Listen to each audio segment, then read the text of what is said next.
যুবক ভাইরা, চরিত্র বড় দামি সম্পদ। সম্পদ গেলে সম্পদ আসে, স্বাস্থ্য গেলে স্বাস্থ্য আসে, একবার চরিত্র নষ্ট হলে ওই চরিত্র আর ফিরে পাওয়া যায় না।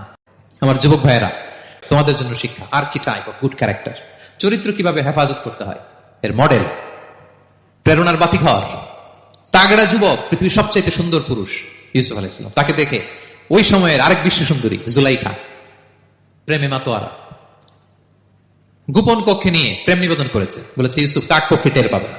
আল্লাহ নবী ইউসুফ আলাইহিস সালাম এটা প্রত্যাখ্যান করলেন, জোরাজুরি করলো, প্রত্যাখ্যান করলেন, মারধর করা হলো, প্রত্যাখ্যান করলেন, সবশেষে আলটিমেটাম দিল, যদি আমার কথা মতো না চলো জেলখানায় ভরবো। উনি বললেন ক্বালা রাব্বি সিজনু আহাব্বু ইলাইয়া মিম্মা ইয়াদউনানি ইলাই, আল্লাহ এই পাপের কাজের চেয়ে জেলখানায় আমার জন্য ভালো।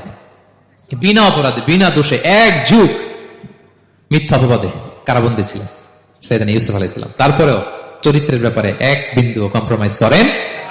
যুবক ভাইরা, চরিত্র বড় দামি সম্পদ।